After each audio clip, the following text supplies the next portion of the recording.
Bismillahirrahmanirrahim. Kemarin kita sudah membahas tentang eh, definisi sholat. Nah, definisi sholat itu menurut Imam Rafi'i adalah aqwalun wa af'alun muftatahatun bitakbiri muhtatamatun bitaslimi bisara itu mahsusotin. Ucapan perbuatan yang dibuka dengan takbiratul ihram, Allahu Akbar, itu permulaan sholat. Muhtatamatun bitaslim, ditutup dengan salam. Bisara itu mahsusotin, dan dengan beberapa syarat yang dikhususkan, yaitu syarat-syarat sholat. Nah, kita sekarang menjelaskan tentang waktu sholat. Imam Nawawi menyebutkan qala Nawawi sumiyat bizalika li'annaha zahiratun wasatun nahar. Disebut sholat zuhur karena pelaksanaan sholat zuhur itu berada di tengah-tengah siang. Nah, wa awalu waqtiha zawalu ay millu syamsi ay wasit wasati sama'i ila binazri linafsil amri bal lima yazharu lana. Nah, waktu sholat zuhur itu sejak tergelincirnya matahari, gitu. Dari tengah-tengah kemudian tergelincir sedikit, nah itu disebut waktu itu masuk pada waktu awal sholat zuhur. Jadi matahari di atas, diperpas di pertengahan, ya, di pertengahan ini, baru matahari di atas, belum ada bayangan sesuatu tadi, itu belum boleh sholat. Nanti saat matahari mulai tergelincir ke arah barat, gitu, kemudian sudah ada bayangan sesuatu yang mengiringi dari benda tadi, sesuatu itu, maka itu adalah waktu sholat sholat zuhur, ya, sholat asar. Waktu sholat zuhur, ya. Wa yurafu zalikal mailu ya bitahuli zilli ila jihatil masyriqi wa badatanahi qasrihi allazi huwa goyatur irtifai samsi. Jadi pergeseran tersebut itu bisa diketahui dengan bergesernya bayang-bayangan ke arah timur setelah posisinya tepat di tengah-tengah, yaitu puncak posisi tingginya matahari. Kalau dia jadi bayang-bayangan itu muncul di bagian timur. Jadi ketika ini benda matahari bergeser begini, maka ada bayangan di arah timur. Mulai ada bayangan, berarti itu waktu sholat zuhur. Kapan akhir waktu sholat zuhur? Iza soro zilu kulli syai'in mislahu ba'dah ghairi zili zawal. Yaitu ketika terjadinya bayangan sesuatu itu, setiap bayangan sesuatu itu semisil dengan benda itu. Jadi benda ini misalnya 5 cm. Nah, bayangannya kalau sudah jadi 5 cm, maka itu sudah merupakan akhir sholat zuhur.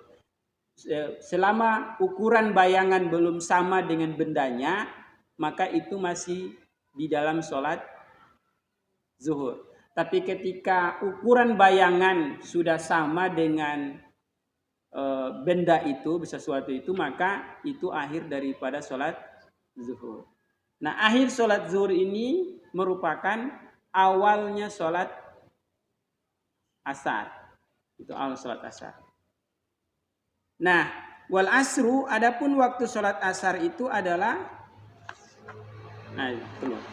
wal asru sholat asar ay sholatu wasumiyat. Sholat asar itu diberi nama bizalika, diberi nama sholat asar karena limu'asirotiha waktal gurub, karena pelaksanaan sholat asar itu mendekati terbenamnya matahari.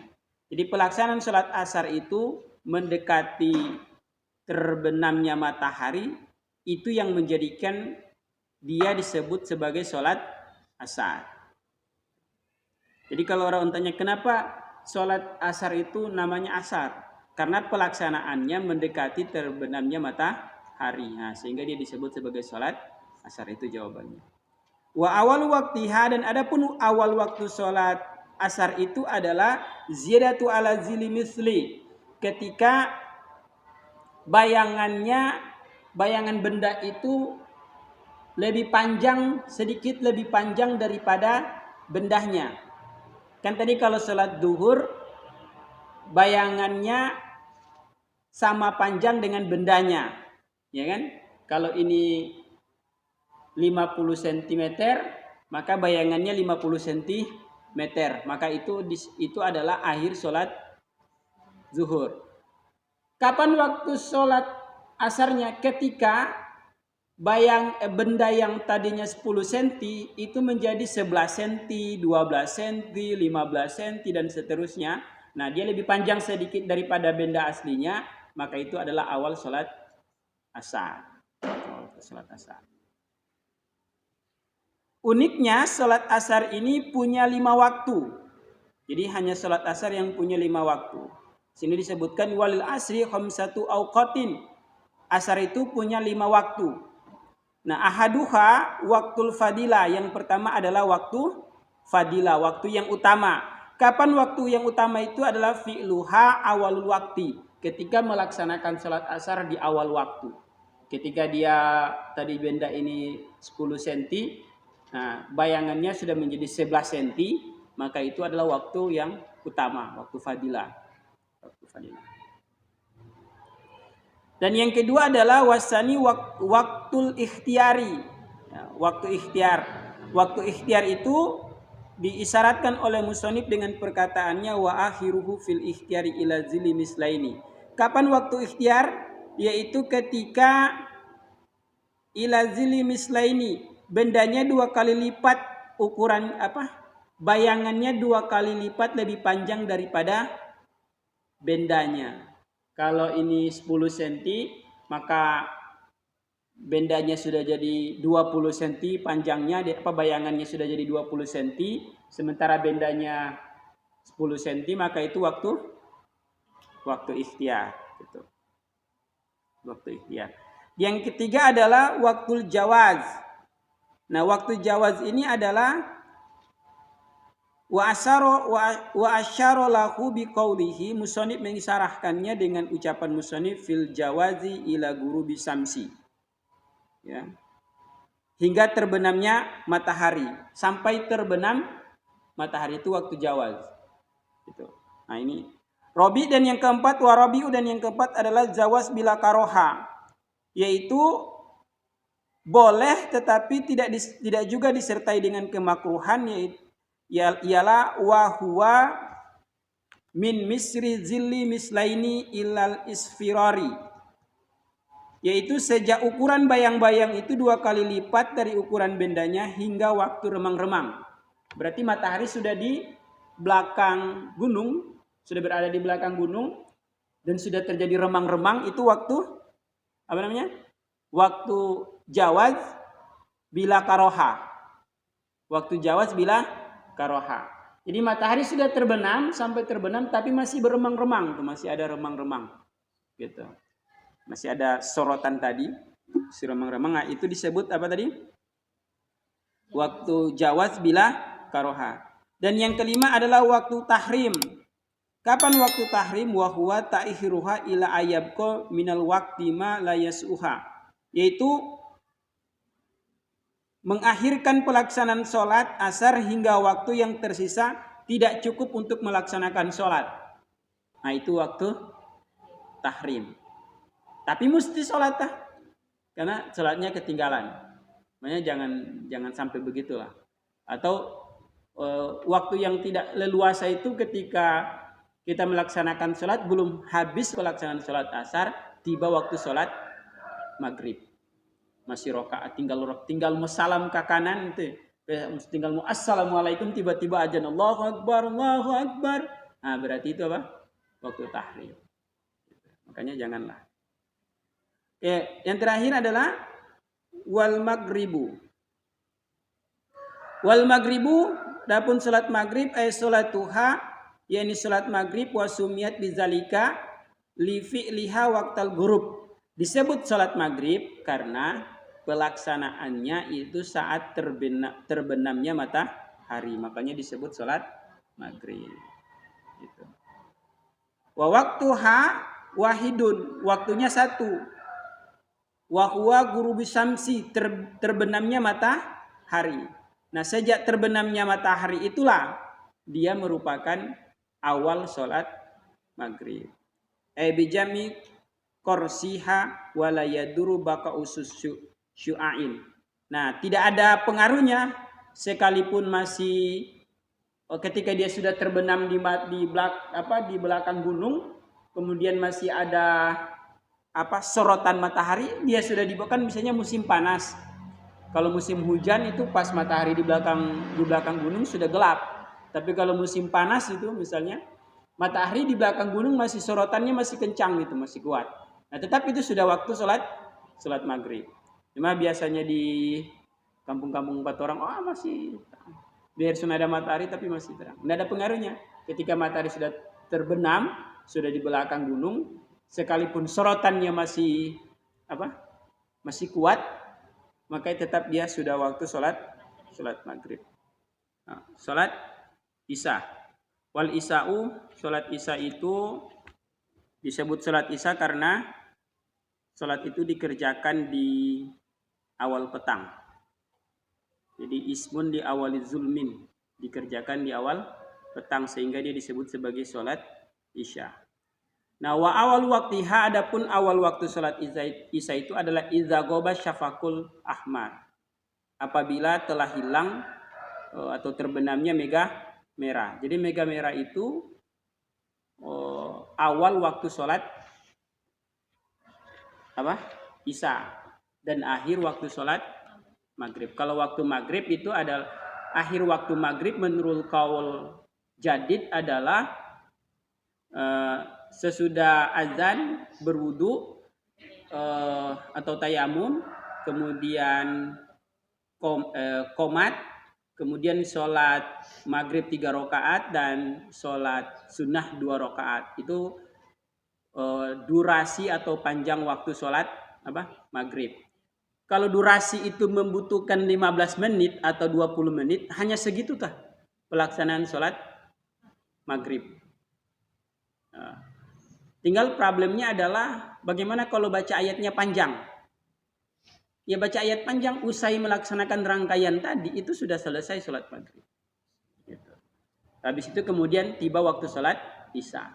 Itu menurut qaul jadid. Qaul qadimnya adalah maghibi syafaqil ahmar.